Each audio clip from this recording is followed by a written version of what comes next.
Hello everyone, it's Seth, probably better known as Saffron Olive, and it's time for another Instant Deck Tech. Today we're going to be looking at Naya's Superfriends, which took Henry Branchhold to a second place finish at a recent SCG Standard IQ in Colorado Springs. Before we get to the deck, just a quick reminder, if you like this deck and you want to see it made into videos, click the like button, leave a comment, subscribe to the channel, anything you can do to support your deck, because whichever Instant Deck Tech is most popular this week will be made into videos for the following week. Anyway, let's break it down. So being a Super Friends deck, we unsurprisingly have a bunch of Planeswalkers.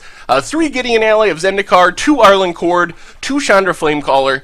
The idea of this deck is basically to curve out with Planeswalkers from turn 3 to turn 6, and to use those Planeswalkers to create an insurmountable advantage by creating tokens every turn, flipping Arlen Cord to Lightning Bolt. Chandra can improve your card quality of your hand, make some elementals, and then we have Nissas as well. 3 Nissas are turn 3 play, 2 Nissa Vestwood Seers. Those cards actually work well together, because you can have 2 Nissas on the battlefield as long as you don't have 2 Planeswalker Nissas.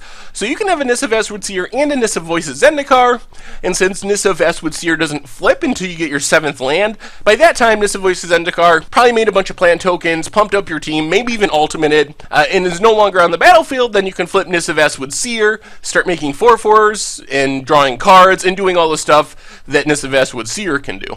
Since we have so many Planeswalkers, we also get to play the Oath Cycle, so 4 Oath of Nissa. Our mana costs are pretty rough in this deck. You got double white, double red, double green.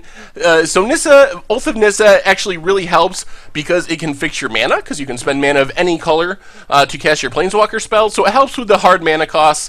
Plus, it lets you dig through your library to find more Planeswalkers. Oath of Chandra gives you a way to kill a creature, and then with a second ability, since you'll always have a Planeswalker in this deck, it's a way to win through a board stall, just dealing 2 damage a turn, 2 damage a turn, 2 damage a turn. Eventually that'll win once the board gets gummed up with tokens and whatever's across the battlefield. Then there's a few creatures. Sylvan Advocate and Hangerback Walker are important because they are the best 2-drops in the format, and the Planeswalker curve starts at 3, so these are your plays on turn 2. You can't really just do nothing on turn 2 and start playing Planeswalkers on turns 3, 4, 5, 6, so this gives you something strong to do on turn 2.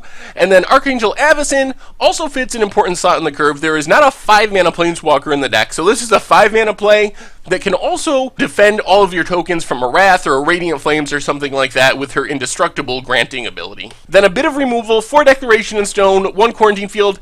Angelic Purge in specific is sweet. Angelic Purge is really powerful, exiling an artifact, creature, or enchantment for only 3 mana. The problem is you gotta sack a permanent to do it. Well, in this deck, you're making so many tokens. Some of them are 0/1s, some of them die at the end of turn anyway. Angelic Purge's Sacrifice a Permanent clause isn't really a cost, so this is a great deck to take advantage of Angelic Purge. Mana base wise, Needle Spires bears mentioning on its own, just because it works well with Sylvan Advocate, becoming a 3/4 double striker if you have 6 lands. A bunch of duels, basics, Evolving Wilds, the standard staple in 3 color decks for mana fixing.